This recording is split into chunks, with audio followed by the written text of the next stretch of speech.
Thanks everyone for joining us to the 2024 Sea Ranch Candidates Debate. This is going to be a little bit different format than we've done in the past. We're experimenting, so we'll see how it goes. Candidates, thank you for joining us, and we'll make a few introductions and we'll get rolling. I want to... Do I need to unmute myself? No, we can hear you. No, you can hear me. Thank you. That's what the Yeah. Thank you. I want to express that this program is an independent production of White Barn Press, LLC. It's not affiliated with the association, the board of directors, or the election committee, completely independent. Let me introduce one of our co-moderator, Maureen Simmons. Maureen has agreed to join me here today. Maureen's a principal in a company called New Leaf Management Consulting. She's worked for Procter & Gamble, Hewlett-Packard, and Agilent Technologies.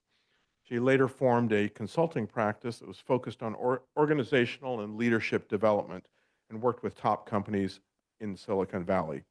Maureen's also an established author, and she's expecting soon, maybe very soon, we hope, to publish a book that features... George, you're blocking your face.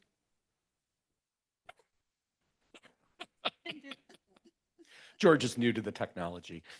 Well, should we sit here on the? Trying to hold my notes. Sorry there, folks. Thank you, Manuel. As I mentioned, Maureen's an established author, and she's hoping to soon publish a book that's written that features two notable sea ranchers. That's all I'm going to tell you about it. So watch the newsstand, the book stands when it comes out. Maureen served on the election committee several years ago, and she'd like you to know she was an avid posh squash person. Linda McCabe here in the front row is going to be handling our audio-visual and Zoom technologies. This is the complicated part of the whole day. Linda chairs the Sea Ranch Forum, which if you were here, what was it, 2 weeks ago or 3 weeks ago, there was a forum featuring these same candidates. And the Sea Ranch Forum provides programming of interest to sea ranchers on a number of topics. Linda is currently the only non-staff person who knows how to operate this whole system. Okay. That's why she's here today. Yeah, absolutely. She has promised to teach me one day if I'm real nice to her. In the interest of full disclosure, I do want to say that Linda is the spouse of one of our candidates, but her involvement today is limited to the technology, audio-visual part. Linda was not a part of developing the program itself, just to be completely clear. Where's the video? There it is. There. Hey, our other co-moderator, you know well. Mute. Calys. Mute. Hello, up top. You. Yeah, I'm. On.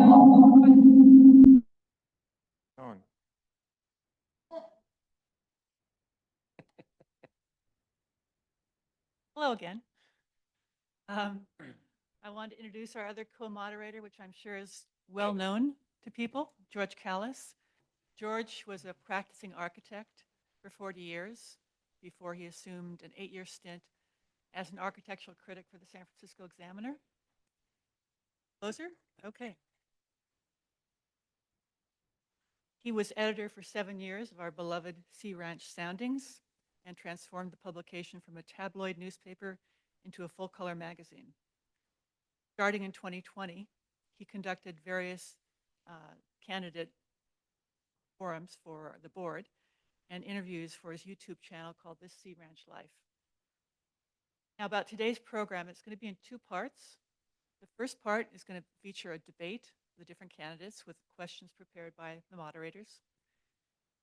And will be followed in the second half with audience questions. The way that's going to work is we're going to take a 10-minute break between the 2 sections. And in the back of the room, there are white index cards and pencils. We invite you at any point to write down the questions you would like to submit the second part of the afternoon. And we have a few people that are going to take a look at them, sort them, and find the topics of greatest interest. and get through as many of those questions as we can. If your question is, please put your name on the card. And if your question is chosen, we're going to ask you to come up and ask it directly of the candidates. Hey, Maureen, I'm getting messages saying that people online can't hear anything. Okay, There you go. better. Okay, briefly, two parts. I'll repeat it for the people who couldn't hear me. I apologize for that. Two parts. We're going to start with a debate with questions defined by the moderators, George and myself. There's going to be a 10-minute break. We're going to then take questions from the audience that will be compiled. You submit them on the white index cards in the back. And we have some folks that are going to do a quick sort and define and choose the ones that are of most interest to the greatest number of people. So with that, we know we won't be able to cover every question, but we invite you to go 40 feet away and join us at the center for wine and cheese. Okay? Thank you. Okay, thanks, Maureen. Let's get started. I'll throw out some questions and topics and direct them to a candidate. Any candidate who wishes to add something or counter what a candidate has said or challenge it in a calm, civil way, simply indicate, just physically raise your hand, and we'll call upon everybody. Every candidate doesn't have to answer every question, and we'd like your answers to be brief and succinct so that we can get as much interchange as possible. What we're going for is to help the audience understand what are the differences between the candidates. We're not looking for lengthy rationale on why you answered that. Keep it brief. Maureen and I reserve the right to interject at times and to direct a question to someone else. So we're hoping to keep it kind of lively. This is the experimental part, so bear with us here. All right. Anything else? All right. First topic. I'll start off with the first topic. Thank you. Okay, first topic is about project completion with capital projects here at the Sea Ranch. I'll list off a couple that have come up at various times: the solar array, heat pumps at the pools, the pickleball court, Pine Meadow voltage regulators. Although the voltage regulator issue is technically not a capital project, but it's a big undertaking. Various boards have approved or tried to move forward these projects. To date, none of them is underway in any substantial way. I'm asking candidates to comment. Scott, let me start with you. Sure. Which one of those would you like me to comment on? Because I can comment on all of them. Succinct, please. Be succinct. Yeah, I mean, the boards over the last couple of years have taken on a large number of projects. Some of them have gotten done. Some of them haven't gotten done, and for a variety of reasons. So let's start with, I think, the voltage regulators. That's not really an association project, but something that popped up on the radar screen. When I saw it, I was like, it was pretty offensive in what was done, but you have to understand that PG&E has a right of way and they have an easement to maintain their equipment on the coast, right? They've given a narrow strip of land. PG&E has taken on putting voltage regulators along the entire coast to manage the electricity here. One of the biggest problems we had with electricity was when trees came down on power lines, or they would cause a voltage spike. And when we were putting our house together and I was looking at appliances, I went to Pardini's and talked to the owner of Pardini's. And the one thing he mentioned to me was, you really want to put a surge suppressor in your house, because the biggest number of things that we have happen on the coast are surges that blow out people's equipment. So PG&E has been taken on a program of putting voltage regulators in. They just didn't consult with us when they decided to drop it in a highly visible spot. And PG&E actually has a duty in visual corridors along Highway 1 to put them in non-visual spots. Why did they pick that spot? Because it was really easy to get to. So that's what happened. So We have been in contact with PG&E, urging them, trying to do soft politics to get them to move it. I doubt they're going to do it on their own volition because it costs them a lot of money to do it. And so at some point in time, I imagine that PG&E will come back to the association and say, you want to move? How much, here's how much it's going to cost. And then we as an association are going to have to decide, is it worth spending the money to have them move voltage regulators? Scott, I'm going to jump in here. Go ahead. Thank you very much. Not seeing a show of hands here. Debbie, I'm going to ask you to comment on the same topic. Projects that have in some way been put forth, whether the board approved them or however they were initiated, but nothing substantial has happened. A brief comment on that, and then we'll move to Carl. I think we have tied ourselves into procedural knots on some of these things. I'm especially upset about the heat pumps at the pool because that keeps coming back and the people from the Utilities Committee are told what needs to be done in order to move it forward. They do it and they're sent back again. And I think that that is not right. We need to honor the work that's done by our volunteers and move ahead. It's not that big a project. Carl, would you like to, excuse me, Debbie, Carl, would you like to, we're just going to keep it moving here. Yes, thank you, George. Yes, so I put in my statement, I welcome a transparent process with robust input from various constituencies, but at some point, talking needs to stop and shovels need to be put in the ground. So that's my position. I think there's also the role of the board is to give guidance to the community manager and the staff, and then it's for them to execute. If they're not executing well, then the board has to do its oversight to make things work better. Any of our other candidates want to? Manuel, go ahead. Yeah, hi. Yeah, my angle is that I'm used to see projects designed better from the start, like setting up a project management office and then, from there on, having a more robust process. I don't think we always have had that in the past. I think we're moving to that understanding that we need to plan better and plan better projects. And then also priorities are changing these days. Sometimes in the context of other things coming up, we have to remaneuver but basically deficient project management. Let Rob go, but I just want to Rob, make one quick please, comment. go ahead. I just want to defend the community manager a little bit on the heat pumps. I think people are super frustrated.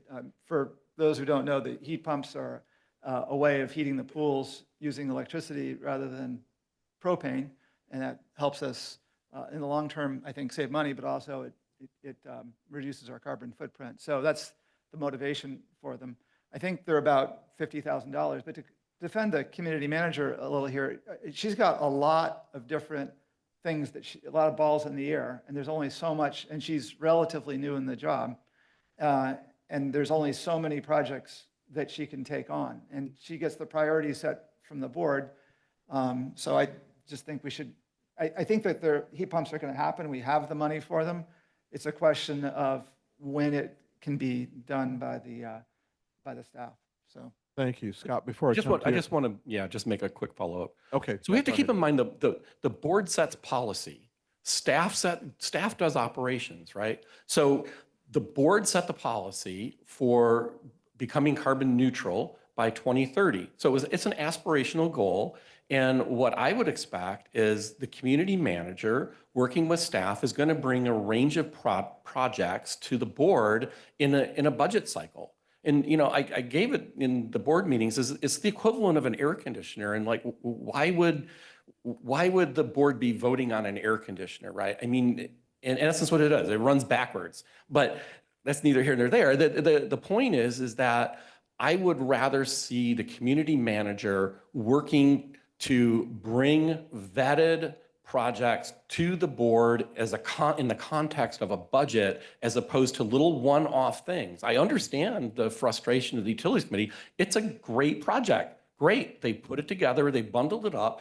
Staff now has it, and that's going to be something that I imagine that we're going to probably do out of the next budget cycle. Thank you.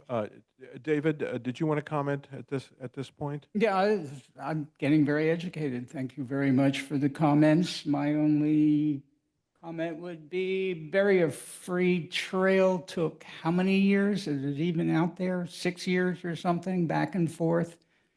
Various grindings of various types of materials and went on ad nauseum. And then I had a family situation, so I wasn't involved anymore. And it was just, I thought, typical that it takes us way too long to get anything done. Thank you, candidate. It- Bob, a quick one, then we're going to move to the next topic. George, Oh, Gina's there. Excuse me, I'm sorry. Well, the one- We Gina, can't forget Oh. about Gina. sorry, Gina, I apologize. Yeah. Please, go ahead.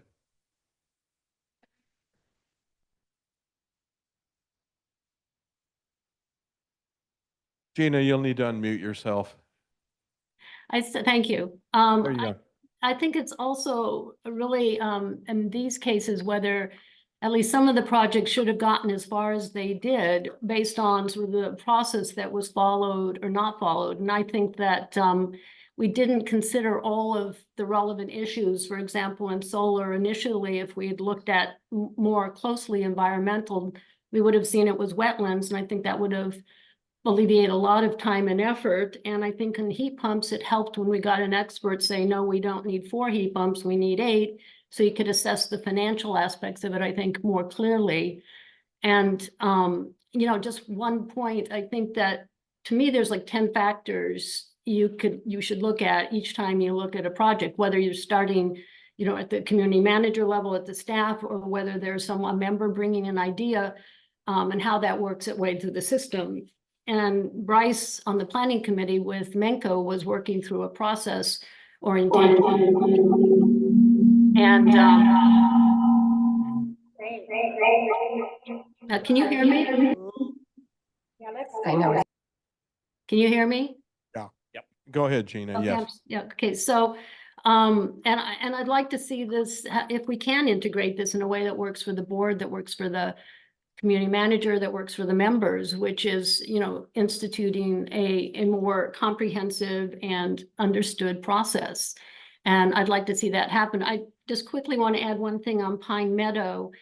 There was you know, I don't know if PG&E in that case thought they were exempt or actually got a permit from the Coastal Commission.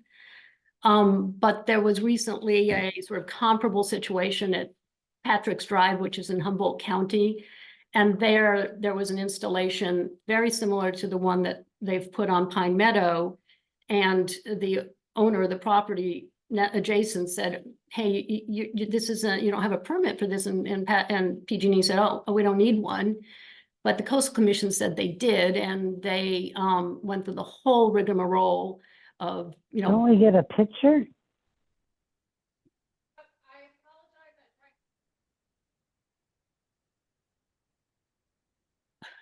Well, this isn't any fun. You don't see me? No. Now we do. Give us No. And we give us a minute. But Oh, in, okay. in the meantime, if I may, George, Yeah, let me let Gina finish, and we'd like to move to the next topic if we can. Sure. Yeah. Gina, a couple words to wrap it up. Sure, it just whether that's it's the tact we might look at taking here. They were successful against PG&E. Great, thank you.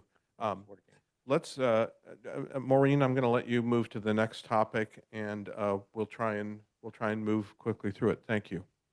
Okay, building on that topic, we'd like to talk about zero-based budgeting. And the association has recently moved to that, which basically means there's effectively a reset on a frequent basis during a new period. What are your thoughts on the effects of zero-based budgeting? And in fact, might they be related to some of the delays we just described?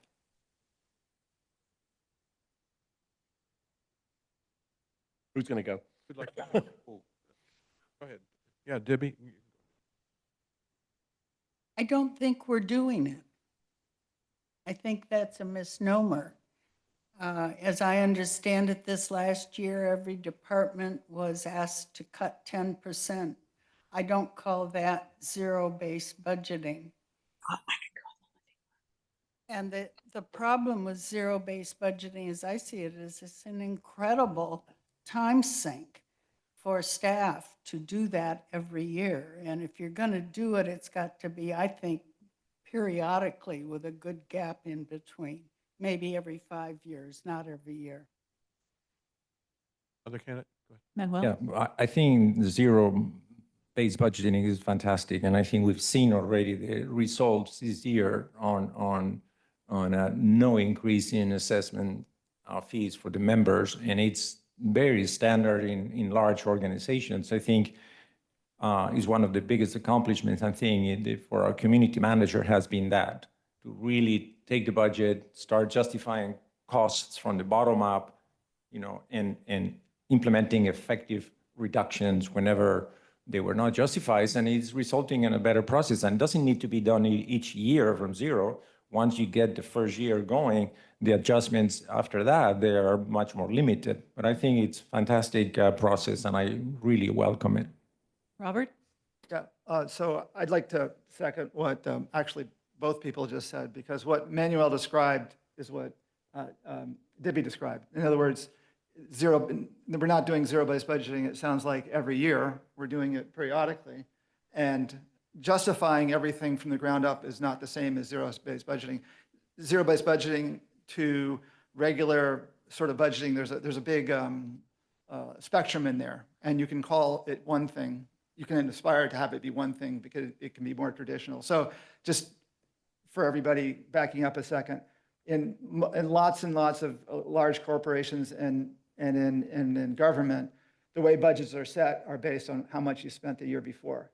And over time, that leads to massive amounts of waste. And so zero-based budgeting says, okay, the budget that everybody's going to get, the starting budget is zero. You're going to get $0 for doing everything. Now, tell me what you need, and let's justify everything from the ground up. And if you do that right, it's a huge amount of work, and I don't think, I agree with Debbie, you shouldn't be doing that every year. Gina? Go ahead, Gina. Yeah, go ahead, Gina. Sure. What I really liked about the approach this year was I really thought it approached it in a way that maybe, as people are saying, is not strictly zero-based budgeting, but there was a lot of accountability and visibility. And I think that's really key, both in terms of the board developing policies and providing direction to the extent it's going to, for the community manager to execute, and for people to be able, the membership, to be able to understand what are the drivers of their fees. And I think it brings in new people to have more buy-in if they understand that at the department level. So I really thought that Menka did a great job in figuring out the right approach for us, especially given what's happened in the prior years in terms of mismanagement and budgets that were getting way out of whack with reality, if you will. And so I think they're also, Menka and Steve are building cloud-based capabilities to make the process easier as we go along, more able to manage. So the sort of this time sink that people are referring to, I think will be less here than might have otherwise been. Thank you. Thank you, Gina. Carl? I think it's quite a waste of time to be spending resources on things that are not really at issue. We're going to maintain the roads. Okay? Why would we want to revisit the entire road maintenance budget every year or even regularly? Question is, should we do more this year for roads or less at the margin or incrementally? And we have big capital things to consider. Those are what we should be focusing on, not zeroing everything out and revisiting everything every year or very frequently. That's a waste of time. Wait, Yeah, did you want to, Yeah, David. go ahead. And and I'll thank you go. for the education. I love jargon. It tends to keep those of us who are new to the process a little confused, but listening to the answers, I've figured it out. So basically, we're saying that every year we want to start all over again. And I understand why that might be nice once in a while, but it does seem like an incredible waste of time, particularly when there are things we rebudget every year that are necessary and we have a feel for it. So I guess I have to say this, I agree with Dibby. That's so hard to say? Yes. Shouldn't be hard to say. I agree with Debbie. That's two Just- of us. Okay, one more last comment. Scott, Sure, you want to sure. close this off? You know, and the board gave Menka a lot of support this year in terms of taking a look at a lot of the processes that happen in the office. And somebody, I think might have been David that commented on how long it takes to get things done here. The first time I ran for the board 22 years ago, I said, why are we still writing paychecks? And it was this year that we moved to we moved to not filling time cards out and submitting them, and us like cutting paychecks that a board member sometimes had to go in, I've done it, to go sign paychecks. So Menka has taken a look at all of our processes and has started moving things forward where we can get better efficiency and save the membership money. And one of the things that she did this year was she looked at our benefits program, and we've moved our benefits program to a larger program, which I think has like 24,000 employers in it. It cost all of us less money, and the real benefit was it gave our staff better benefits. So that was a huge win. So, you know, if we're not doing zero-based budgeting, right? I mean, we're not just like saying, well, hey, we're not going to do the roads this year. Should we do the roads and start that all back up again? But I'm encouraged that we're now starting to look at all of these things that have had stasis over, you know, decades, and rethinking them and figuring out where we can get better use out of the members' money. Thank you, Scott. I think we're going to, one more short comment from Just Manuel. 10 seconds. When I joined the board in 2021, the previous community manager presented a forecast of a 20% increase each year on the budget on member fees. This year was a minus 0 point something. So she must be doing something right. Okay, we're going to move on to another question, and we have plenty of time at the after party to discuss this further. Okay, thanks. We're going to move to a different topic, maybe a little bit of a hot one, but we'll hear from everybody. This is what I would call civil discourse within TSRA governance. We've all been aware to some degree about the level of civility, particularly on hot issues that have happened. Some of us have witnessed insinuations made, sometimes personal attacks. Did it get into bullying? I think we could agree that it does. And there's been threats of legal action. We've seen all these things happening on many of the issues. A couple of the issues that have been hot topics have been the forest management. That's been a long-term thing. Airport operations, which is a current issue, and the election process itself, which has been a hot topic. I'm just asking for any of our candidates' thoughts on that as a topic. Why don't we, Debbie, would you like? I haven't started with you yet, have I? I'll start with Debbie, and we'll jump around. Everyone will get a shot here. Started with me last time. Oh, I'm sorry. Okay. It's okay. All right. We'll all get in there. You know, we're always going to have disagreements in the community, and I just think it's really important to learn to discuss these things and recognize that not everybody is going to agree. Every decision the board makes is going to have people that love it and people that hate it. It takes courage, I think, to be on the board if you need to have everybody love you, because it just isn't going to happen. Yeah. So you do the best you can, and I think how you treat people in disagreement really, really matters.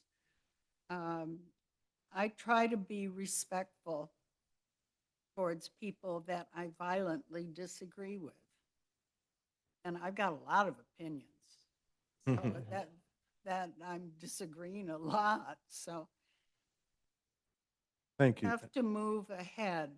And I think sometimes we allow ourselves to get paralyzed because there is disagreement, and it's so hard to disappoint people that don't like the direction the board is going in. Scott, I see you have your hand. Sure. Yeah. You know, I think we have seen a bit of rancor in some committees, and to a certain extent to the board. And like, I agree with Debbie. If you're certainly, if you run for the board, you just have a big target on your back. I could share emails that I get from members, and I don't take any of this personally, right? It's not personal to me, and I just try to take it as part of the job. There's some things that I think, we could do. One of the things that I put in my second statement was putting in a code of conduct, right? And the code of conduct, I would expect to really speak to the fact that, I'm going to listen to this. Okay. Please mute yourself. Okay, great. That we all act in the best interest of the association, and really we're supposed to have the association's reputation at stake, right? We wouldn't want this published in newspapers across the United States about how we treat each other. And we can disagree on topics, and disagreement is good. We just have to do it in a way that's not insulting, that people get to the point where they throw their hands up and walk away from things. Maureen and I go all the way back in the Hewlett-Packard days, right? And Hewlett-Packard had this thing called the HP Way. And some of the foundations of the HP Way really talked about that. It talked about respect, it talked about dignity, it talked about respecting and trusting other people, sharing responsibility and teamwork and integrity. And, that's what I would hope that people bring to our committees. And, some of us have been around here a long time. We've seen disagreements. We've seen fractures in the community. We're a passionate people. We're passionate about what happens here, and disagreements are going to happen. Just be nice to each other. Thank you, Scott. Yeah, Carl, I think you had your hand up, and then Gina, did you? Okay, we've got, after Carl, Gina, you'll be next. We'll get everyone. Go ahead. Well, I've been sad to just hear how much trouble there is and how much rancor there's been at Sea Ranch. You come up here before you're involved in these things, and it's the retreat we all love. And it's like, what is going on? It's so discordant with the place and the way we think of our community. So I've been a little bit of an eye opener for me running for the board to hear all that. I had not been so engaged before, and it's made me sad. And I think it's not just, is that tough on individuals? We're losing volunteers. It's bad for the community. That's the concern I have, okay? So all I can say is, that's not me at all. And anybody who knows me, or you talk to anybody who knows me, that's not me. So I will not do that. I will not, if they go low, we go high. You might remember when Michelle Obama said that. That's a good line. And I hope this can be brought under control. It's very bad for the organization. Code of conduct, maybe. I mean, I think people who are bullied or bad behavior at some point has to be disciplined. But I'd rather just have a tough skin and ignore it and get past it, and the people who do that find it's not getting them anywhere. That's the ultimate thing that stops it, I think. Gina, did you have your hand up? Yes, I just was going to add that I think that some of this is in part the way the Sea Ranch is structured, if you will, which has people, not everyone lives in the community. Some people are far away, and some people are part-timers. And so information, which in part keeping things civil and keeping things at an even pace, is about everybody having the same information and accurate information. And some people will be bullies and some people will take a more aggressive stance, but I think that finding better ways to disseminate information on a particular topic so people aren't finding bits and pieces and then developing their own idea of what the facts are, I think could be helpful. And I think that that's something that can lead to more objective decision-making and letting people sort of calm down if you will. And I do think, as Scott said, we need different opinions. You know, we have to challenge our own. We have to look at the validity of them. And if we don't, we're not going to necessarily make good decisions. Thank you. Bob, Bob, and then we'll get to Manuel. Yeah, so this is actually one of the reasons that I'm running for the board. I came here and said, my God, this place is so great. The nature and the people, I love it. And then I saw a dark underside to it. And I thought, what do I do? You know, do I leave or do I stay? And I said, no, we're going to stay. There's lots of great people here. Run for the board and try to help out. My whole professional career, I've dealt with people that were, many people who were very good and honest and sensitive, and some people who didn't play by the rules and were really pretty horrible. And so I feel like I've got a lot of experience dealing with people that don't play by the rules and are hostile.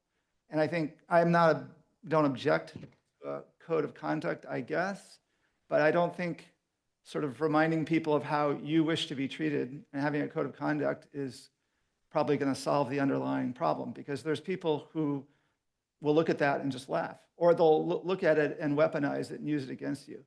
So I think there's other approaches you can take, and I hope to be part of the next board and work with the board to have better responses to the hostile behaviors. Thank you. Manuel, you had your hand up, and then Yeah. Dave. Okay, we'll get to you then, David. Yes, thank you. So yeah, these days there's a lot of talk about building community resilience, you know, and one of the most important elements of building that resilience to the challenges we face is social connectedness. And there was a famous Canadian communications theorist that maybe you've heard, Marshall McLuhan, that said that the medium is the message. So I think these days, TikTok in, TikTok out. And it's very easy to say things in this type of medium that I think are kind of serving to create these loops and echo chambers, and then conflict increases. So I think that what I want to see is our efforts to increase social connectedness, more in-person interactions. We need to walk the streets, talk to each other, meet more often, and that might be able to help. Thanks. Thank you, Manuel. David, would you like to respond? Yeah, I would. Sorry, I was blown away by the Marshall McLuhan reference and immediately flipped over to the Woody Allen movie that we all love. Yeah, I think Frank mentions once when he first came up here that Sea Ranch is known for eating our own. And I've experienced it in many ways. The word trees still causes me to have some sort of emotional response.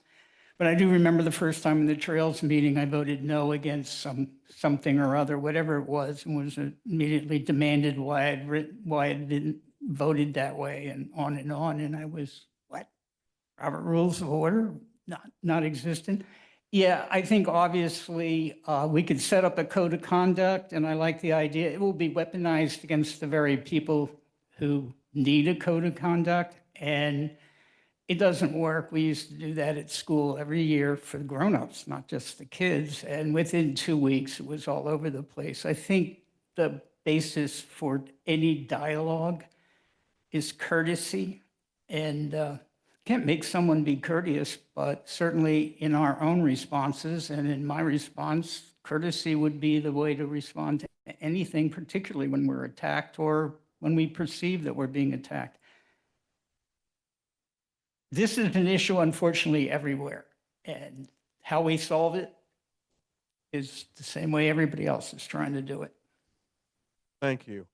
We're going to go to the next topic. Thank you, everyone. Let me remind the audience, if you have questions for the audience question period, postcards and pencils are in the back.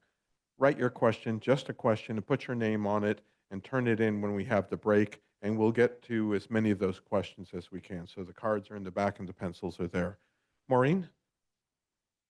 Hey, somebody alluded to this already, but there's been a lot of concern about kind of a downtick in volunteers. And a lot of volunteers, at least, anecdotally, are aging out. And there's a drop overall in volunteerism. There are lots of committee leaders who have mentioned this. How important is that to you as a part of the ethos of this community? And what would you do to improve and engage more volunteers? I'll start. Look at the last soundings. There was an interview between Bill Platt and Larry Halpern, and there was a part in there that it just struck me as a aha, and it was extremely prescient. Larry was talking about the question revolved around short-term rentals, and this is not a short-term rental answers, and I'm not blaming short-term rentals, so don't go there. But the point is what Larry talked about was he kind of had this ambivalence, I think, where he talked about the fact that we end up being a place where people come to experience the coast and enjoy the coast and then leave. And he said we weren't really set up as a resort. And then I look around, it's like, well, we got 3 swimming pools, we got a golf course, we got the ocean, we got hiking trails, and there's tennis courts and pickleball courts. It's like starting to sound a little bit like a resort. But for people that want to make this their home and live here, we take on the responsibility. And this was really the point of where I think Larry was going, was that when we come here, we have a responsibility to the place. And I have taken it to heart. I didn't know that Larry spoke that way, but Linda and I moved here in 1999. I ran for the board in 2002. I've served on numerous committees, numerous task forces. I feel I have a responsibility to the place, right?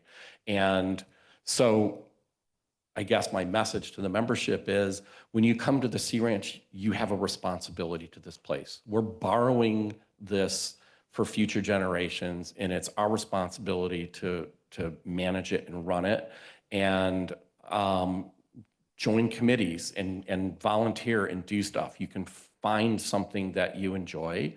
Thank you, Scott. Carl's raising his hand, so I'd love to hear ideas, specific ideas of how we would encourage, especially with some younger part of the population, get more directly engaged. So the first part of your question, how important is this? Terribly important. I'm just greatly impressed at how much volunteers have contributed to the Sea Ranch over decades.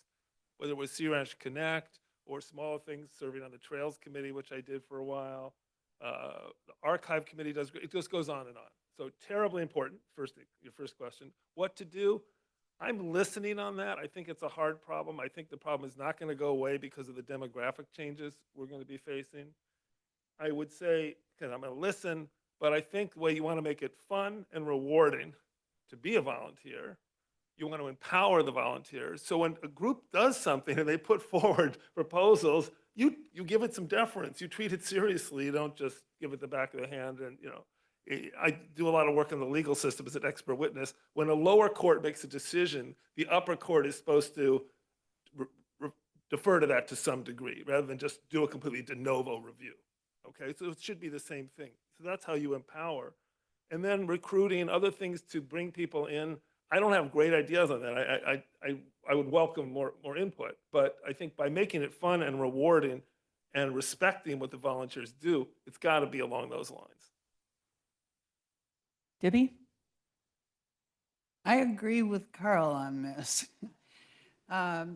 You have to respect the work that volunteers do. I've been a volunteer at Sea Ranch since I came. And I've been on several committees. I've started committees. I've never not been involved. And it's been an absolute joy in my life to be involved. And I have never had my work disrespected. I can always get a hearing. Not everything moves forward that I've recommended or worked on. But some have, and it's a good feeling So I think I have an obligation to give my message to new people here about how wonderful it is to be a volunteer. Maybe that will help. We're dealing with coming out of the pandemic, and it's been a kind of a hard time, and I don't know where we're going to settle out on this, but I hope we begin to get the volunteers again. We need them. They're really important to Sea Ranch. Robert? Yeah, I really like what Debbie said and others, Manuel said about this. Yeah, the volunteerism is what sort of, it's part of the structure, the fabric that brings us together, helps to give us meaning for what, for this place. It's not just the trees, it's the social fabric. It's incredibly important. I think just to give one concrete suggestion is, I think we need to make it a little bit safer to be a volunteer. I volunteered to do some stuff, and I got attacked for some of what I did. Some people loved it, and some people, for their own purposes, attacked it. And so I think the board needs to recognize that volunteering is not risk-free. And what Carl was saying, I liked a great deal, that the board needs to go out of its way to respect and to nurture the what the volunteer committees do, what all the volunteers do. Maureen? Yes. Is that Gina? Yes. Okay. I Hi, don't- Gina. Go ahead. Hi. I don't know if Then you we'll can go to see my David. hand. Oh, I'm sorry. Did you want to go first? Go ahead, Gina. Sure, okay. I would say as kind of a, the moment I moved here, I decided I needed to volunteer as well and joined the finance committee, and now I've been working on various subcommittees and joined the planning committee. And I think that there's a couple of things. One is, if we're really serious about volunteerism and in a sort of structured culture way, I think it could be helpful. And I ran the volunteer group at my firm. If we had a director of volunteers, and that person could even be perhaps full-time and recruit volunteers, assess how they can best be used and keep track of services. And I think organizing it a little better, having someone to talk to. And I think this can be married with the fact of what the group is and how it is structured is very important. By what I mean by that, as a volunteer group is a compilation, obviously, of the people, and it's going to do something or focus on something specific. So having specific skills, expertise for that can be helpful, I think, in making it more productive, making it funner. If you all have that, when I've been on the hedgerow working group, and I can see there's scientists on it, there are environmentalists on it, there are people who know the hedgerows better than anybody in the world, actually, and there are finance people, and it's a very integrated, it's a very productive group of people. And I think if you have that, that's where you can be really successful. And we often did not workshops really, but where you came in and various committee heads were sitting down and you went and talked to them about volunteering and what it was, or you went to people who were on a committee, and we set those up pretty regularly. Really helped with the younger, newer recruits, because they could see something like, really quick on the time to figure out what they might want to join. And I think we can do some of that better with younger people as well. Great, thank you. We're running hot on time, so I'm going to turn to David for You're a running last comment. on time. I'm just going to say, I think we all agree. Ditto, we need to do better outreach, particularly to the younger and the newer members of the association. So I think we're all in agreement on that. That's what I'm hearing. Thank you, candidates. Thank you, audience. We're going to go ahead and take our break. Those are.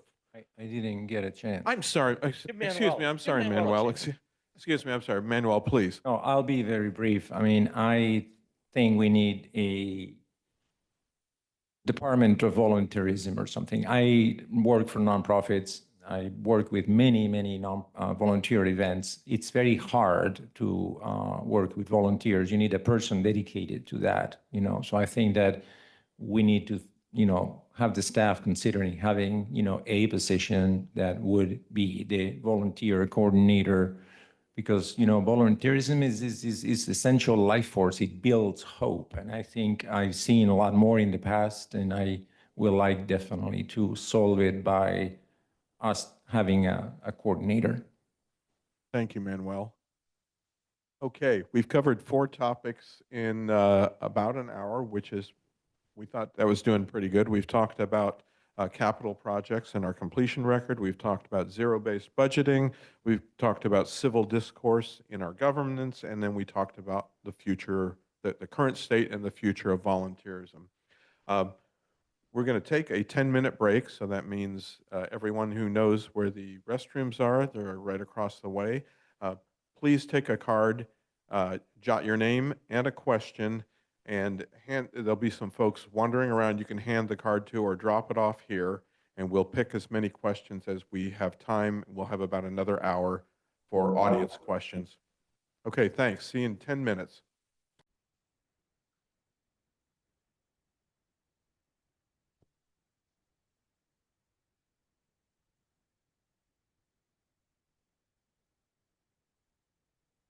Oh, thanks, everyone.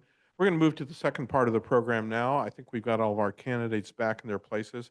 We've received a number of questions from the audience here. I can tell you in the space of 15 minutes, we probably won't be able to get to all of these, but we'll do what we can. And the questions we don't get to, I will submit to the candidates for them to respond to individually or on their websites or however they choose to do it in that way. So I'll call on whoever's written the question. I'll let you answer the question and step up to the microphone and ask the question. If you want to direct it to all the candidates, that's fine. If you have a question of 1 or 2 candidates, that's fine too. First person I'd like to call is Ara. And I'll give you your question in case you need that. Hello. My question to all of you, and I would hope that the answer is quick and short. Unless you believe the current board is doing everything correct, and I believe that most of you might have other thoughts on that, could you please respond, each one of you, what would you do differently than the current board? Thank you.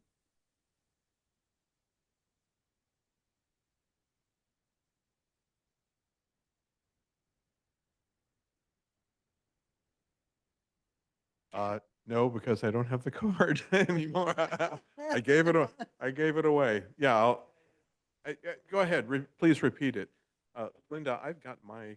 I think my question is that from each one of the candidates, what would they do differently from the current board, the way the current board is doing? Are there any one item they will do differently? Each one of them to answer. Manuel's got his hand raised.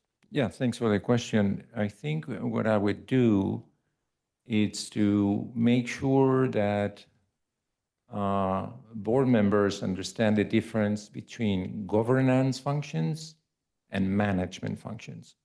So I think that lack of distinction sometimes has the board to get their hands in management. I think that's not correct, produces a lot of back and forth. The board is a high-level policy-only type of group of people. And the function of a board is to develop high-level programs and for management to execute these programs as projects.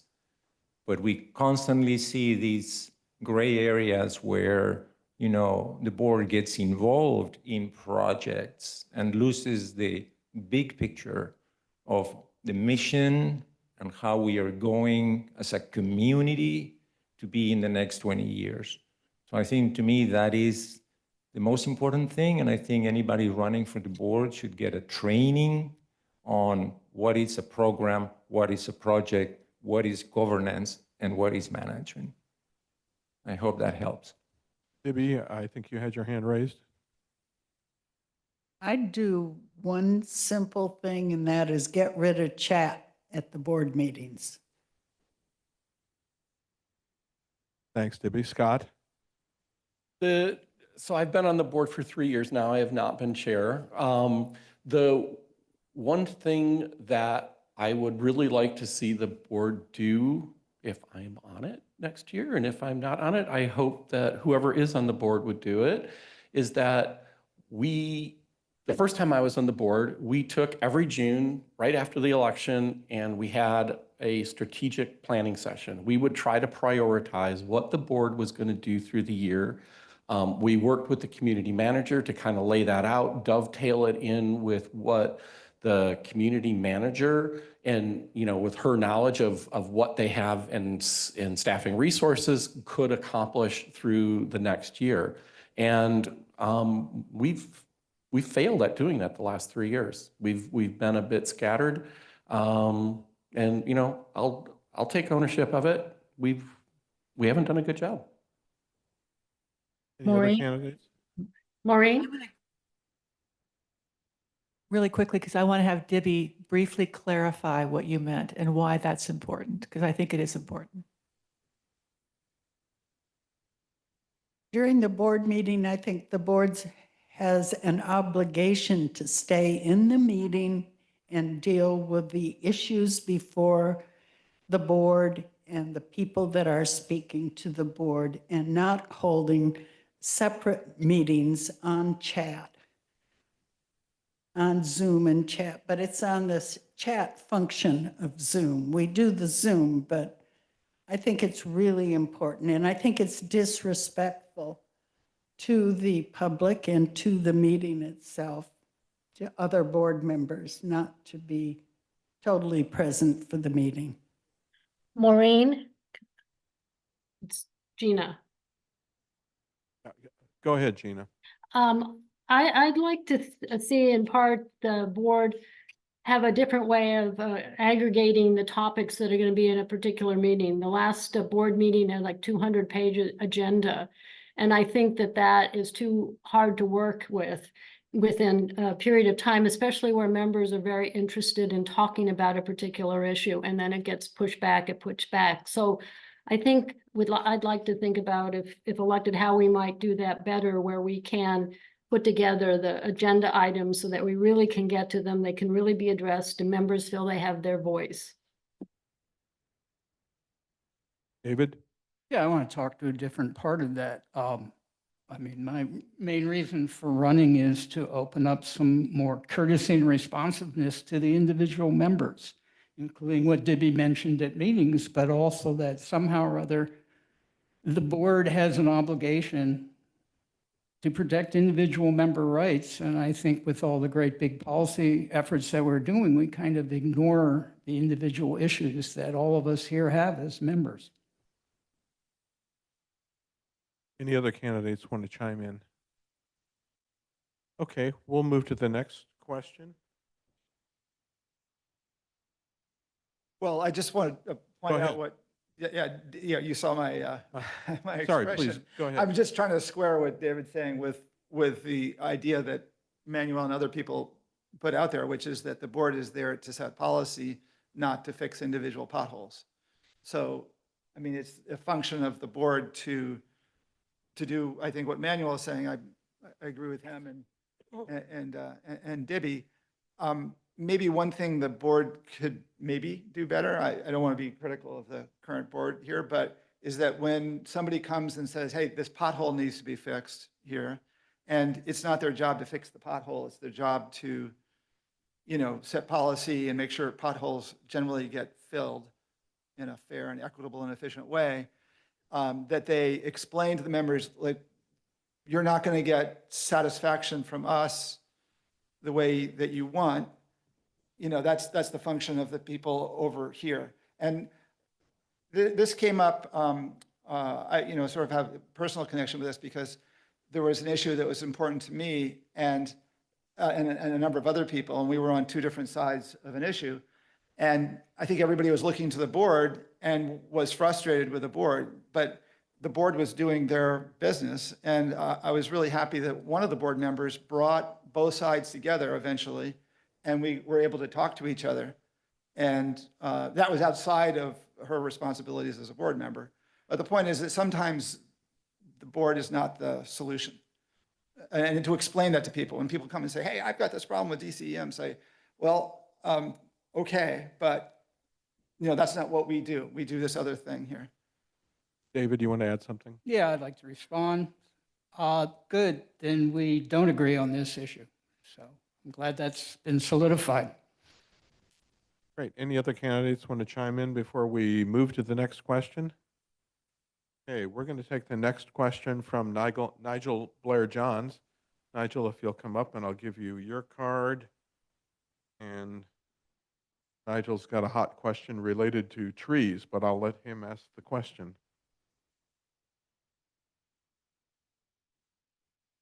Quick from memory, because I can't read my own writing. Anyway, I'd like the board to comment on the reality we face.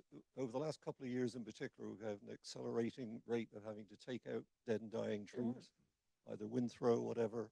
It's only going to get worse because a lot of the trees in the south end are mono-aged and they're aging out.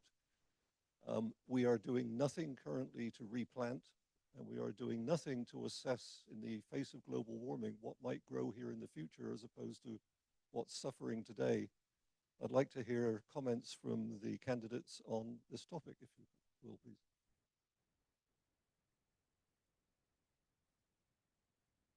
Manuel? Yeah, thanks for the question. Extremely important question, because this was something that we probably didn't think about 60 years ago when all these aging pine plantations were created. And then during the rest of the time, management also was not precisely, done in a way to allow natural regeneration, to have different ages of trees at the same time. So we ended up with these, what they call same age stands that now they're very old and they're not withstanding the storms, right? So it's a difficult problem because the more trees we cut, we then expose the rest to be, subject to the wind, and there is a barrier, so to speak, to protect each other. Root systems are always, combined. So it's a very hard problem to resolve. I think the association is right now working really hard to hire an environmental manager, which we've been lacking for many years, and then take that and start leading an entire climate resilience plan that includes actions to what are we going to do with our aging pine plantations. And I think that this is a very long discussion, but I think it needs to be led in a very integrated way with the best experts, the committees we have. And what I see here is that it might be that we end up with long stretches of sea ranch going back to be meadowland, maybe, because the pine plantations have not survived the ecological change. So we need to be open to different scenarios for the future, and what is more resilient, we don't know yet, but definitely a lot of things are being done to fix this problem. Carl, I think you were next, and then Rob, we'll get to you. We'll get to everyone. Carl? Thank you so much for the question, Nigel. I think it's perhaps the single biggest challenge we face in the next 5, 10 years or longer. I have 2 pine trees that I see right near my yard that are quite decrepit, and the association has not been cooperative about even trimming limbs. I don't know why, but I'm not raising that because about me, but that's just as example, okay? So I think we need major investments here. As I put in my statement, I'm just concerned that we've lost the knack to make some of the smart investments that we've made in the past. And it's not a small amount of money. So there's a financial side too, and I would think my background as an economist could help there. And I think the fact is, our forests are not in a natural state, okay? And it's not a wilderness here. We need to manage them with the best forests, with best science, behind us and then get on with it. And look, some people will disagree. I can tell. I know it's a contentious issue. That's the type of thing, you hear it out and then you move forward. I think we need to do a lot. It's going to be expensive, and I don't think we should keep waiting. Rob, I think you were next. Well, that was brilliant, Carl. Thank you. And I completely agree with Manuel as well. I'd like to suggest that there's a term that I think has a bad connotation for a lot of people. I've managed forest that my family owns for almost 40 years. And we employed, okay, get ready for the term, foresters. Unfortunately, the term forester is a term that people that are, let's say, on the greener side, look at as just agents of lumber companies. But having worked with foresters, and my family got awards for our forest management, they'll do what you ask them to do. If you're a lumber company, you can go to a forester and say, I want to maximize my harvest of hardwoods from every square mile, and they'll help you do that. If your goal is something else, like, well, we want to do carbon sequestration, we want it to look beautiful, we want to have paths that go through it, and this is our tolerance for wildfire or whatever, they can do that too. They're the experts that Carl was and Manuel was talking about.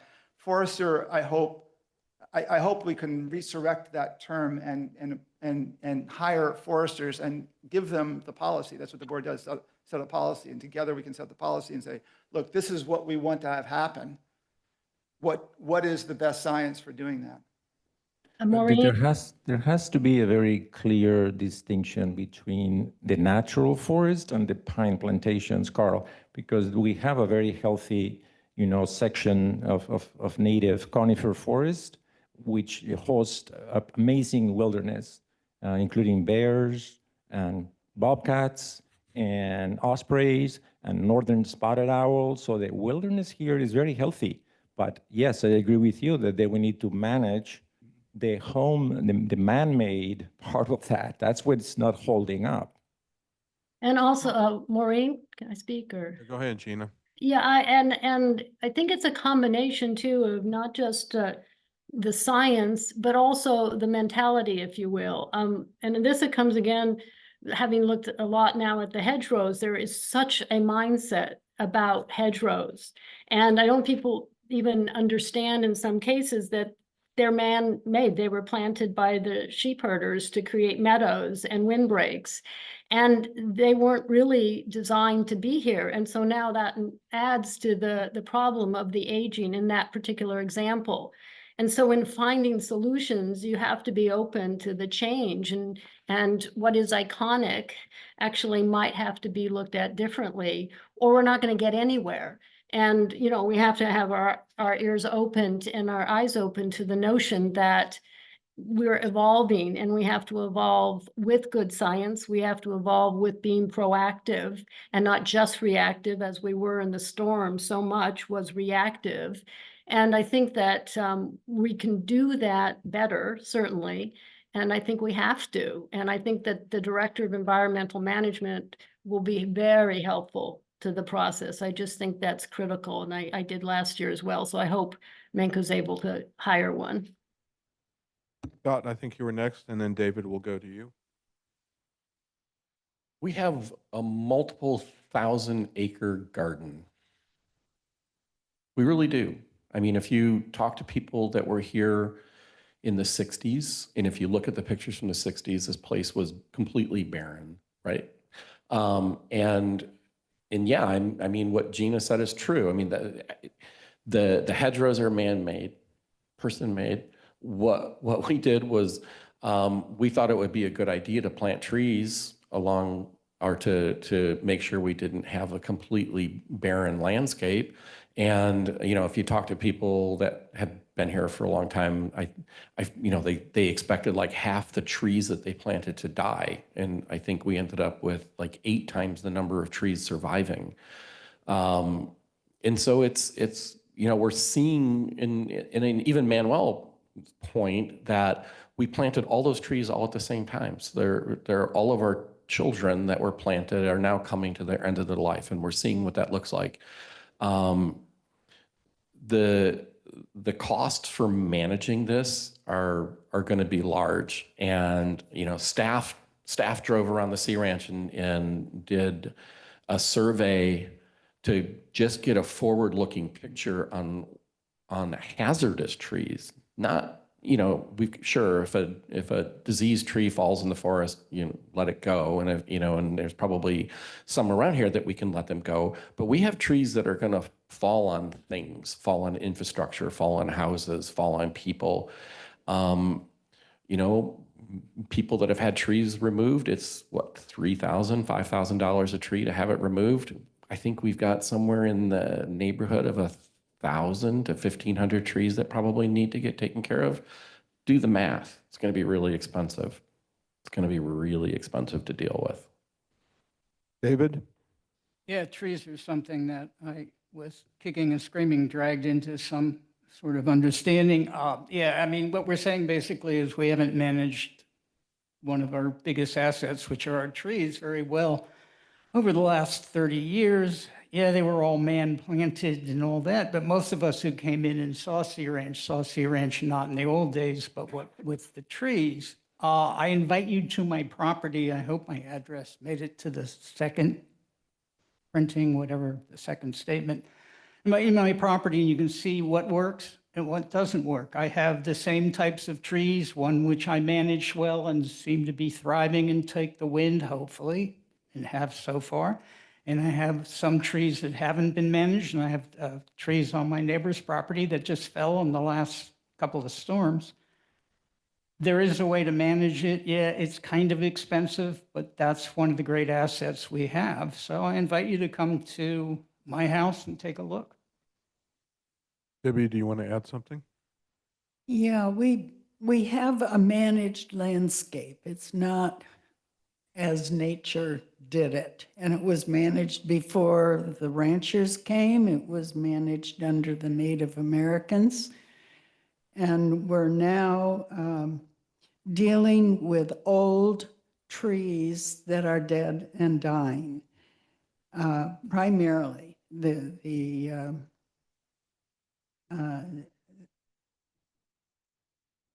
trees in the pine plantations especially. It's not, climate change is making it worse because of the severity of the storms and the wind. But we had vulnerable trees that have nothing to do with climate change. We need to take care of it. And as far as I'm concerned, the bottom line is getting rid of the dangerous trees as expeditiously as we can. And that is a financial consideration, probably, and a staff consideration. But we need to do it. We don't need to, and I'm concerned about how we leave the trees after they're taken out. I'm not crazy about seeing the trees left to become habitat next to the streets and houses. And my walk is full of just incredible mounds of debris from downed trees. And I think it's unsightly. I'd like to see us do a little more cleanup. But again, that takes a lot of effort and it's expensive. So I don't have the answers, but I do have the priority in mind of what needs to happen first. Maureen, can I? Planting happens almost automatically. I'm seeing where the hedgerow came down on Hedgegate, which is near me, just seedlings popping up like crazy all over the place.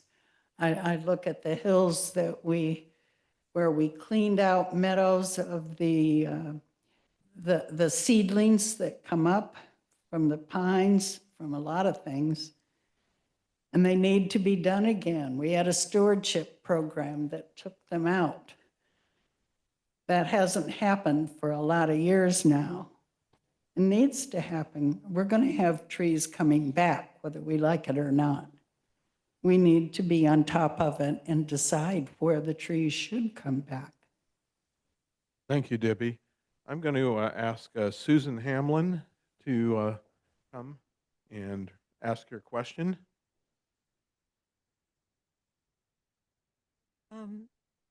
It seems there's been a large uptick in legal issues. How do you understand that, and are you concerned about that? The cost and the time. So the whole thing, why are we having more legal issues?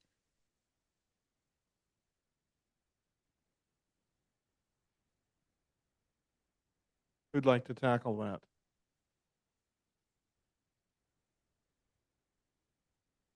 Rob. Rob raised his hand. Yeah, I'm afraid, Susan, great question. I don't have the answer to why it's going up, but I've worked with attorneys for a number of decades pretty closely in my work.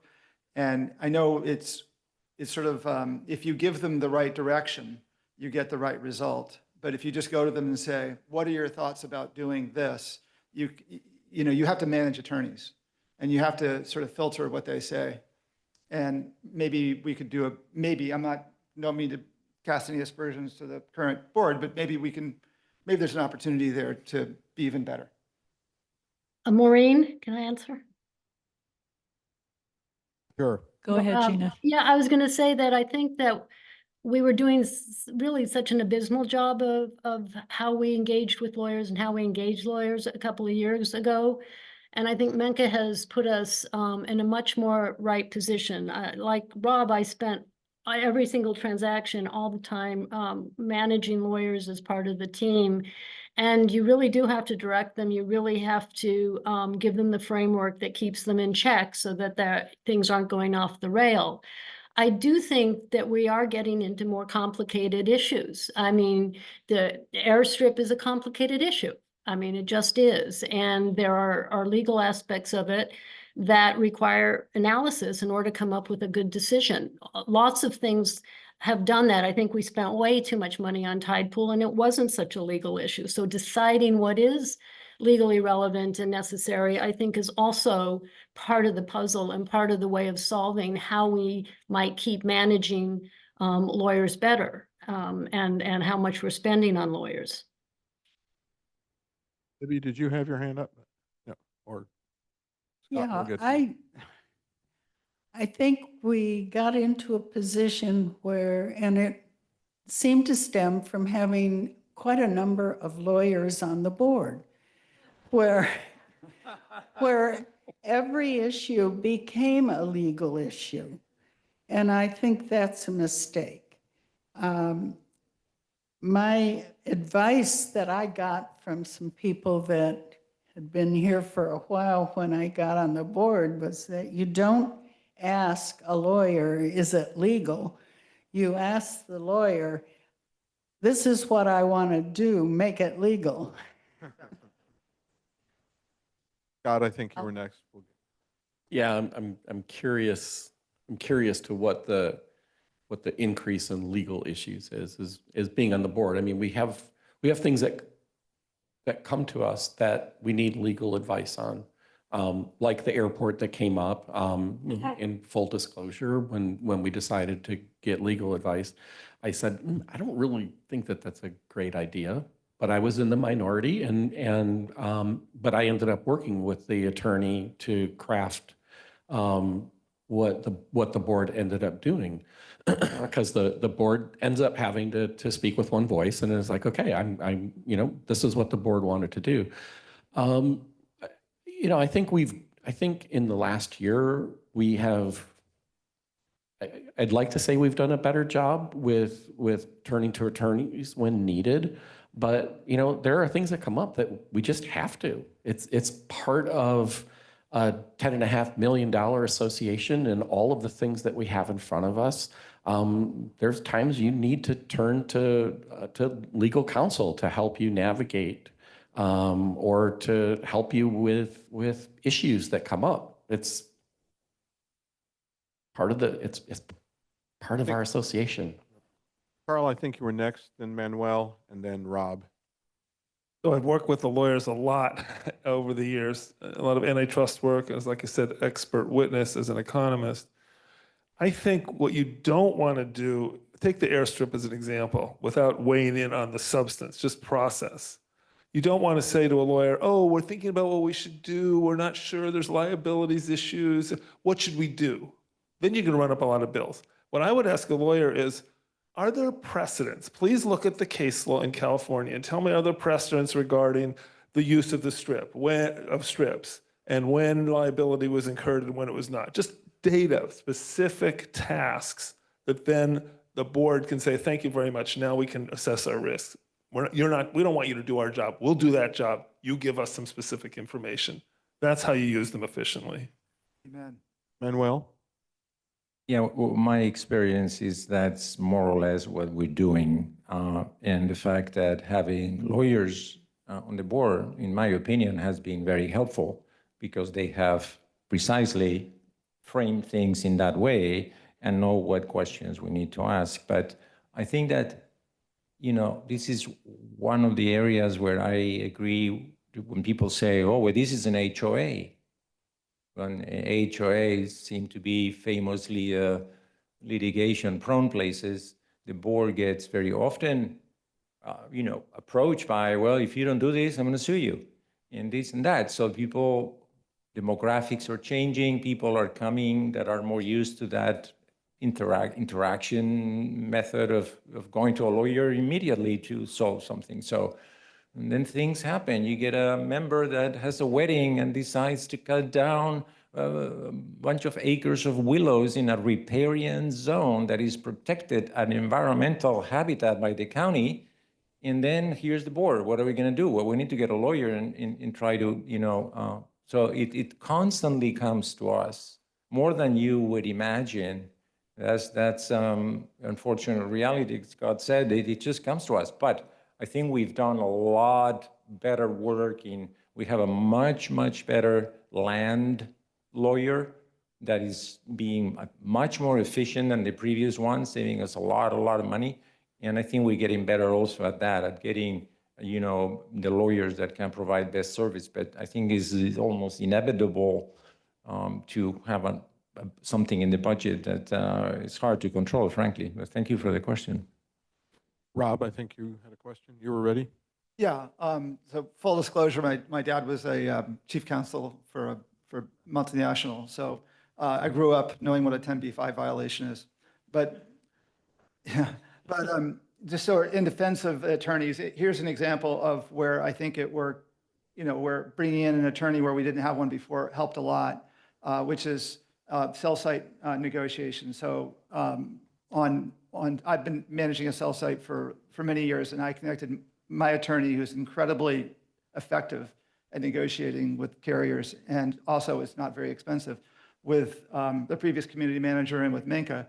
And I heard from Minka, I believe, that we're going to in a way better position now, and hopefully we'll get on the order of, well, a lot more money as a result of engaging that attorney to negotiate with American Tower, who is the tower operator. So sometimes we make money paying a lawyer. I mean, not every day, but in that case, we did. So. And I'll back up what he said, because the attorney that he recommended to us, he's awesome. He's awesome. He's also a good human. Yeah. David? Yeah, am I the only attorney who's running for the board? I'm beginning to get that feeling. Are you an attorney? No. There are other attorneys running for the board. That's great. Yes, I am an attorney, as well as being a school teacher. I was an attorney for 10 years, and I still practice I help out various clients. Cool. I got no problem with legal expenses when they're necessary, and if we go forward without first checking whether we have the right to do so, then we're being foolish. As far as individual members coming at us with threatening lawsuits, everybody threatens everybody. This is America. But in general, most attorneys that I worked with and that I hoped I was, we're conciliatory. We don't sue, we fix things. So it may be strange, but that's what I did as an attorney and as a teacher, and that's what I would do if I were on the board. Maureen, can I add something? Or just George? Yeah, briefly, please. Just quickly, I was just going to say that it's also a question of how much expertise we have with respect to something as to whether you jump to a lawyer or you don't have to jump to a lawyer. And I think, again, Tide Pool was a good example of this as to what we needed to do there. Wasn't necessarily legal in all respects, but was turned over very quickly to a lawyer to do. So I think it's also a balance about what our expertise and our knowledge is and how to approach a particular issue or problem. And is it always legal? And having that ability to make that decision, I think, is also important. Let's move to the next question, and this is from Nelson Smith, if he's still here. There we go. I'll give you your card.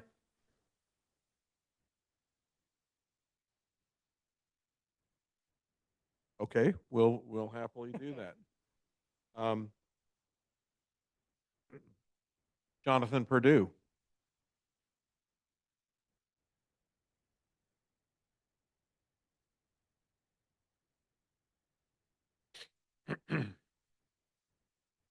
There's no bad questions, Nelson. Oh, yes. But we'll skip yours. Start by commending each one. Step up to the Sorry? mic. Okay, thank you. There's people in Zoom that can't hear you if you Gotcha. don't speak in the mic. Gotcha. Take two. I'd like to commend each one of you for choosing to be candidates, either to start here for the first time or to be reelected. It's, as if this board is the point at which heaven gets down to earth. My question is simply this, and I don't know that I want to use your valuable time now. Maybe you can put it in your next response in a written form. But what I'd like to hear or read is what specific problem, challenge, thought of, what the response that in the form of a plan is. For example, Highway 1 is abusively fast and dangerous. You would propose 1, 2, and 3. Another example. Governor, California PUC, PG&E has reduced significantly, almost eliminated, distributive energy rooftop application of solar. What would you propose, as you've thought about it, for the Sea Ranch? Those are just examples. What do you have? What I'm particularly interested in, what you've thought about that you'll solve. Very competent people, all of us in the association. Thank you for being candidates. But what are you thinking about as an executive, as a leader? Well, not the chief executive, but as a leader, how you're going to execute. Thank you. We'll start with Manuel. We'll let everybody take a shot at that. Yeah, thank you for that very thoughtful question. So water, right? There is no water, there is no Sea Ranch, right? There's our water infrastructure is aging, especially in the south, where is the one that was first built, right? So we don't have currently the level of redundancy. The water system was designed as a linear pipe, and what we need is a grid system, so interruptions in each of the sectors can be quickly detected and then corrected. You know, there is at any point 2 million gallons of water in the pipes themselves. So as much as we can store, which is another 2 million gallons. So I see that my problem is that we need to address water infrastructure as a priority 1 to fix here, because without water, we cannot be here. So there are, you know, plans already in place to start with the south sector, creating and installing shut-off valves that will prevent, loss of water in case of a breakout. The second one is then to replace all the aging, saddles, which are these joints that are now corroding because they're exposed to earth contact and they constantly break, okay? And then 3 would be move in the direction of creating a loop that will then allow for redundancy to serve all sectors equally in case of breakouts to get to a grid model, which is what cities have. Otherwise, we're really vulnerable and we're not gonna addressing other smaller problems. If this is $20 million, that's what it costs. Okay, so there is your problem. There is, solutions. The water company has a plan, so maybe that helps. Rob, let's move to you. One of the infrastructure things that, by the way, that was really good description, Manuel. Thank you. On the water, like that's super important. One of the things about our infrastructure, which strikes me as sort of an oddity, is that we're a relatively affluent group of 2,000 households in a relatively affluent modern nation, and yet our power goes out for like 11 days sometimes, and then it just gets interrupted all the time, and it shouldn't be that way. I mean, there's so much great technology for power delivery. One of the things that I'd like to do, and I know this is high on Menka's list because it's one of the first things I talked to Menka about. I think not that I brought it to her, that she was talking to me about it. Is to work with PG&E to figure out the cause of the interruptions and why the interruptions are so long, and greatly reduce the length of the interruptions and reduce the number of them. I mean, there's the obvious. You say, well, trees are falling on the power lines, but yeah, but where are they, and what can we do to reduce the number? I think that PG&E has, and the length of them. I think that one of the things that's happened is that PG&E is so traumatized from the Paradise Fire and other fires that they have turned the dial towards minimizing their liability at the expense of shutting off power. And so, for instance, there are circuit breakers they've installed that when there's high winds, sometimes the wires get close and the circuit breakers pop, and they won't reconnect without visually inspecting them. So I'd love to talk to them about what, or have somebody, it doesn't have to be me, talk to them about what they see as the main things that we could do together. For instance, maybe we can give them some political cover to cut down some trees. Maybe we can lobby on their behalf to be able to, do other things. Maybe we can even supply a little bit of the people power to go out and look at the lines and say, yes, they're okay. Please turn it on after a couple of hours instead of after a couple of days. I don't know what the answers are, but I've built pretty big power systems in data centers for Apple, and I've also, personally installed solar panels. Like actually carried them up myself. So I have a lot of engineering background in high powers and highly reliable power systems. So thanks, Rob. Gina, would you like to respond? Sure. I would say I can't talk like Manuel did about the loops and the grids as well, but I did focus a lot on the capital side. We did a lot of financings for municipalities and with respect to infrastructure, and came up with a lot of different ways to raise capital that made it more efficient. And I think that should be sort of an equal focus. What do we want to do, and what are the sources of capital to get this there? And can we be more creative? Can the membership create, funding vehicles that actually can work in this situation? As Rob said, it's an affluent community. Can we retarget some of our funds to be able to help? Because it is a ticking time bomb, and what happened Thursday, I just think is an indication of what could happen in a much bigger scale and in a fairly short time frame. So I think that really has to be thought through. And I know Menka has spent a lot of time on that. I've talked to her about that in different ways of addressing that might be helpful for consideration.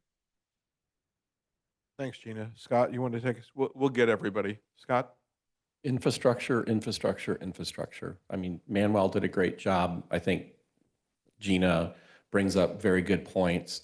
The electrical, I think, is I'm not sure how that works out.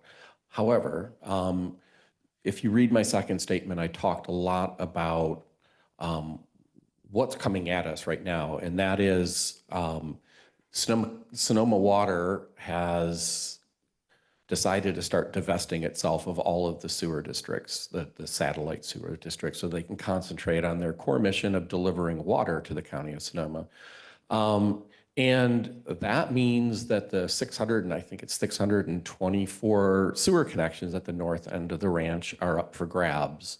And so it's either going to be us or it's going to be GCSD. And I would frankly like to see my tax dollars stay on the Sea Ranch.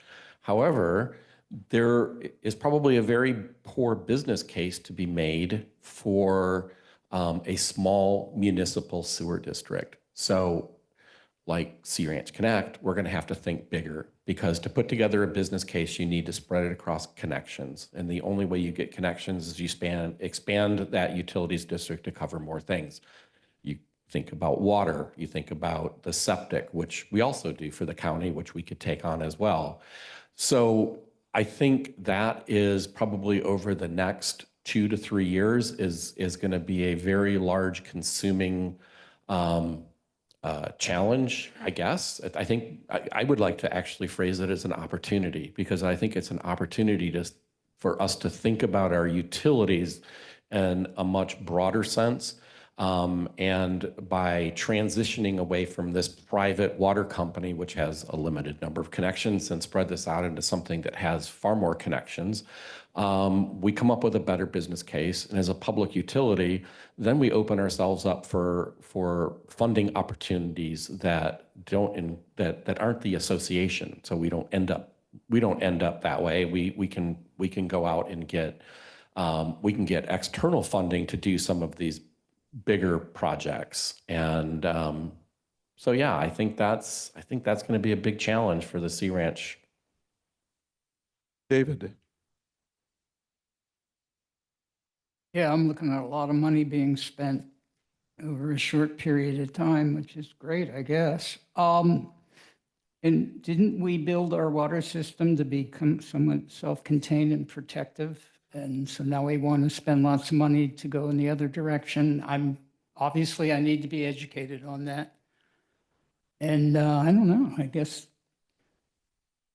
my idea is that that's a lot of money. And so on one hand, we're talking about, keeping the budget down and keeping our dues down. On the other hand, we're talking about opening up our water company and taking over the electrical grid and all the work we need to do on our trees. And so I guess the real answer is priorities, and members should help us figure that out. Carl? Jonathan, let me answer your question by getting to themes, because I want to pick up on what Scott and others said about infrastructure. I think if we think a generation or two ago, our predecessors built this fantastic place. Now we need to preserve it. And this is why I put in my statement, both statements, I'm running to help preserve Sea Ranch as a place and as a state of mind in a changing environment. So we have threats, and we have we've heard several infrastructure threats, and I think we all recognize that, whether it's the water, possibly the sewer issue as well, the trees we talked about, okay, and the electricity, all these things. We need to make smart investments to preserve what we have. There are risks and threats that are coming at us. And so that's what I think, that's what I'm running to bring my expertise and my energy to do that. I think my combination of being an economist, so there's money involved, we need to make smart decisions, being an environmentalist, my values fit with Sea Ranch, and being pragmatic. So those are the themes. That's how I think generally about the issues we face as raised in your question. Debbie? Everything that I was going to say has been said.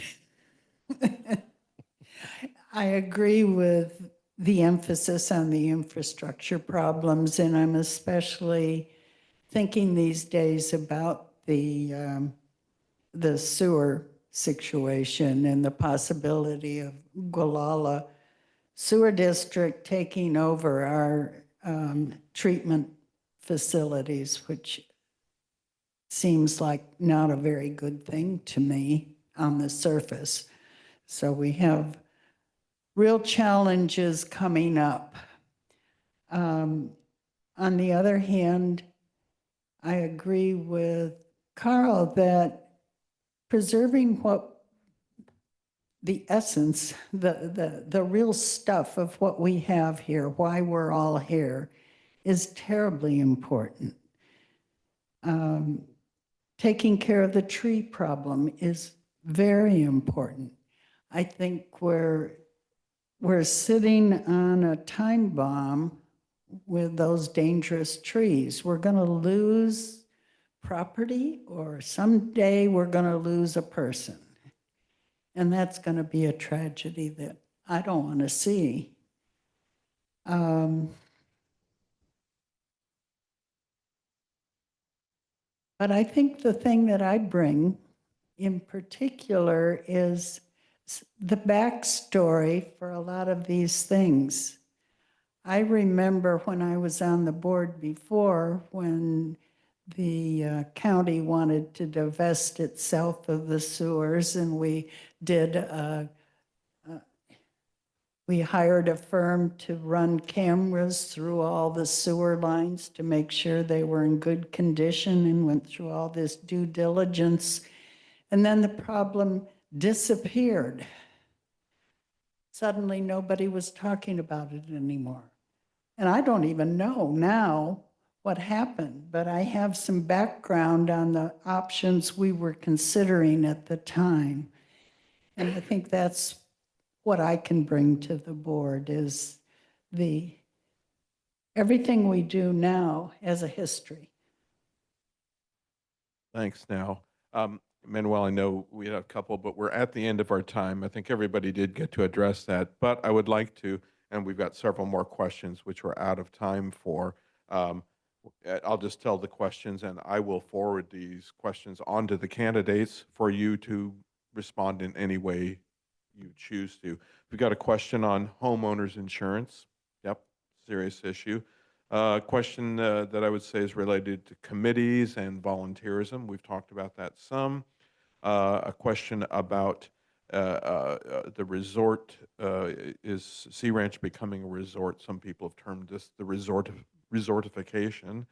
And we have a question related to short-term rentals and some communications around those. So we're not going to get to those today, but I will forward these questions to you individually. I do want to thank the candidates, Manuel, Rob, Gina on Zoom, Scott, Nevin, David Ruvenoff, Carl Shapiro, and Debbie Taylor. Thanks so much for joining us. Thank you, George. Thank you, Maureen. And I want to invite candidates and our audience members and whoever